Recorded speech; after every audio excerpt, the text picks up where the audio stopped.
Bueno, y vamos a conversar un poco también sobre economía con Diego Macera. Él es director del Instituto Peruano de Economía. La economía y la política no pueden estar separadas, es lo que mueve el mundo además. Diego, ¿cómo está? Buenas tardes. Hola, ¿qué tal? Gracias por la invitación. Bueno, quisiéramos saber primero a qué se refieren estos Nobel de Economía cuando sostienen que la prosperidad de los países se basa en las instituciones sociales, no en la geografía ni en otros sectores, sino en las instituciones. ¿A qué se refiere cuando se hablan de instituciones sociales? A ver, lo importante es entender acá que la economía no se puede mover en un vacío, Ujú. ¿no? La economía es parte de un ecosistema en donde debe haber reglas, ¿no?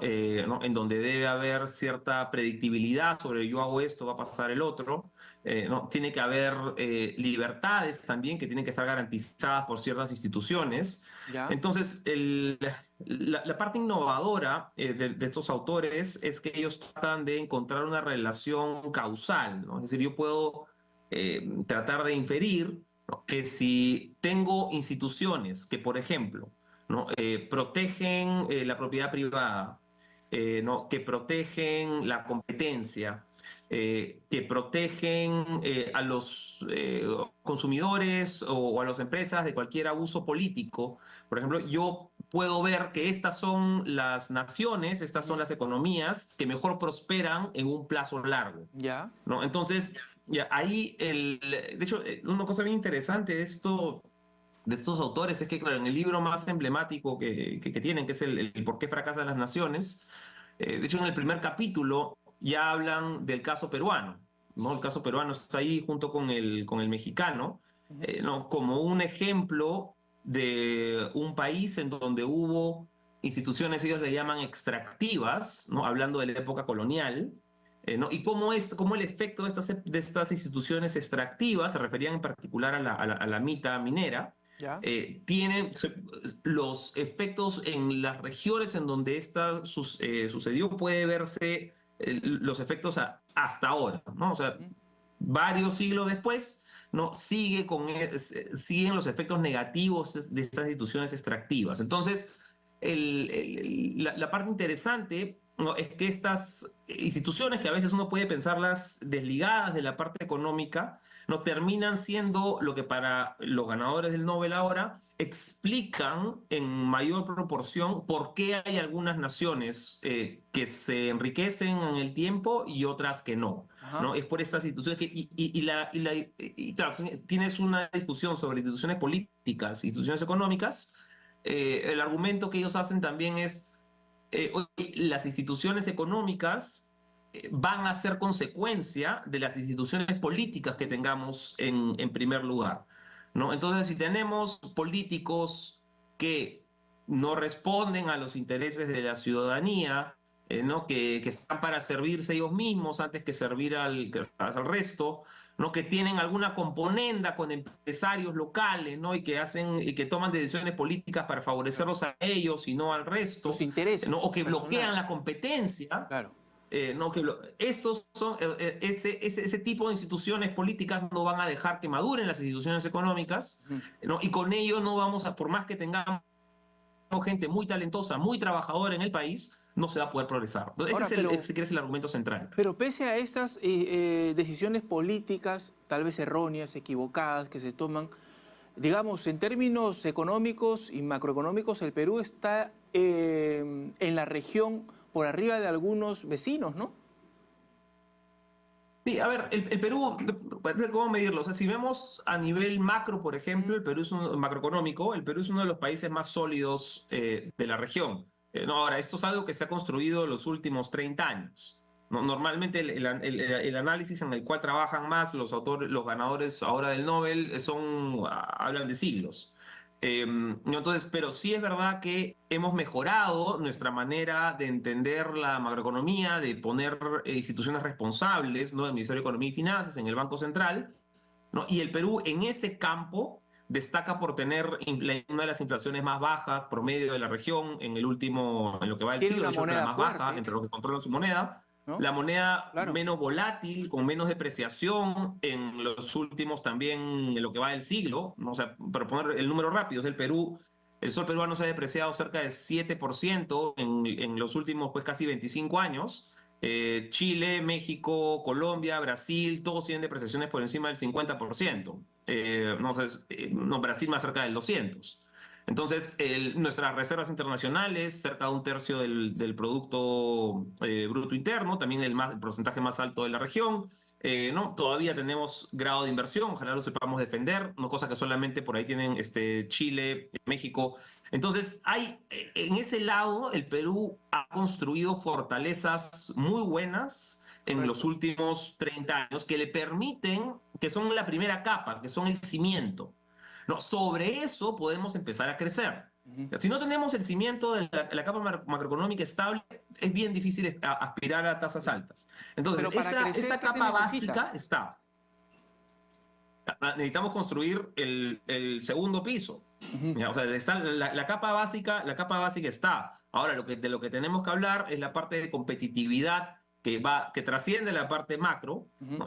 ¿No? Y que ya tiene que ver con algunos otros factores en los cuales hemos estado trastabillando, ¿no? Tiene que ver con educación, tiene que ver con reforma laboral, Ya. ¿no? Tiene que ver con fomento de la inversión, Tendría ¿no? que Y ver sobre también todo esto con hay un la gran seguridad, paraguas. Diego. Tendría que ver con seguridad Sí, también. eso iba a ir. Sobre todo, eso tienes un gran paraguas que es la parte, ¿no?, de política y de Ajá. provisión de servicios básicos. Y aquí, de repente, hoy, sobre todo en este último año, viniendo desde el año pasado, ¿no?, donde la principal falencia, y probablemente si vinieran acá Acemoglu y Robinson a dar alguna charla, probablemente harían referencia hoy al problema de la inseguridad. Claro. ¿No? O sea, porque parte básica de este acuerdo social, ¿no?, de esta capa institucional de la que hablan los ganadores del Nobel, ¿no?, es tener certeza sobre tu propiedad, Ujú. ¿no? Es saber que tú eres libre de poder emprender, no trabajar sin que nadie te amenace, sin que nadie te extorsione, ¿no? Y que puedas hacer un contrato y sabes que la contraparte va a cumplir, ¿no? Y en esto nos hemos deteriorado muchísimo en el último año, últimos 2 años sobre todo. Ujú. Entonces, yo creo, hablando de instituciones aquí, de repente este es un punto central, es la parte de inseguridad, Claro. crimen. La otra parte en la cual también estamos mal es corrupción. Ujú. ¿No? Este es ¿no?, otro de los aspectos en donde los autores también no sé, se explayan sobre oye, lo corrosivo que es un ambiente corrupto para hacer negocios, para tener servicios básicos incluso. Lo tercero vinculado es la capacidad del Estado. No, no hemos, no, y luego más adelante, más allá del por qué fracasan las naciones, hay no, más desarrollo en Acemoglu, sobre todo, ¿no?, viendo la dimensión en la cual tú quieres que trabaje el sector público, ¿no? ¿No? Tú quieres un sector público que tiene que estar presente, ¿no?, que tiene que ser efectivo, ¿no?, pero que no puede controlar todos los aspectos de la economía tampoco. Pero ¿No? O esa sea, es una tienes dolencia que se arrastra, ¿no, ¿no? Diego? Es una dolencia que se arrastra porque siempre se dice que no hay capacidad de gestión, ¿no? Y en los tres niveles de gobierno. Sí, ese es uno de los aspectos centrales institucionales, ¿no?, que también trabajan.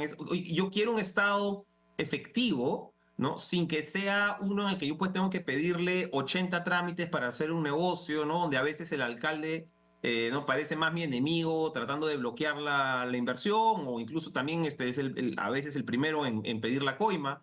Entonces, esta efectividad del sector público es algo donde no hemos trabajado lo suficiente en los últimos años. Es de repente donde está la principal falencia para nosotros. Creo que hay una dimensión política Ujú.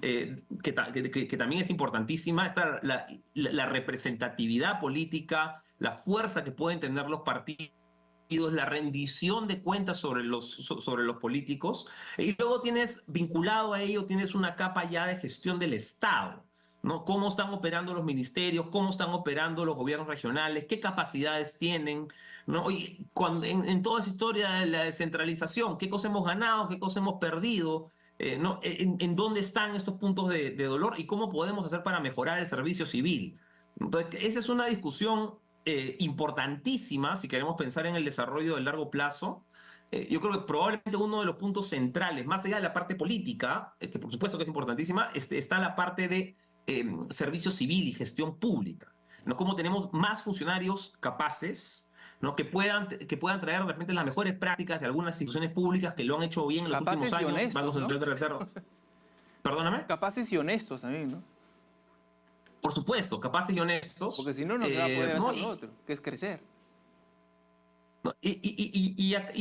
Necesitamos tener servidores públicos en los tres niveles de gobierno, que sean capaces, que sean honestos, que tengan de repente una zona, una línea de carrera clara, con remuneración adecuada, y no estar en estos.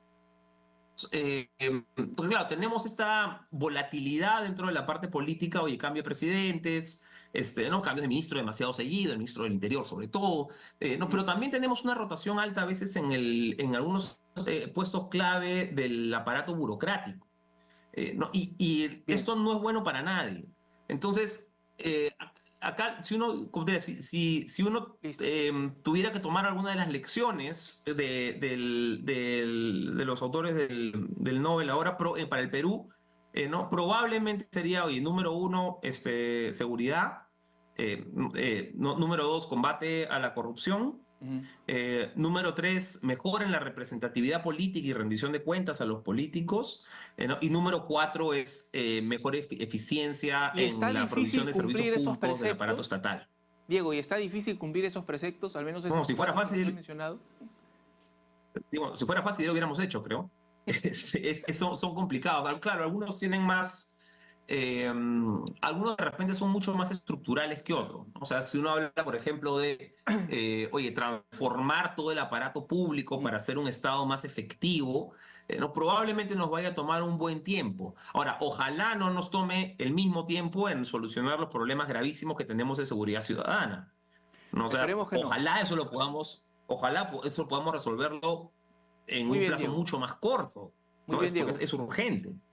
Listo, Diego. Muchas gracias por esta reflexión, sin duda importante. El aporte de Diego Macera, director del Instituto Peruano de Economía. Muchas gracias.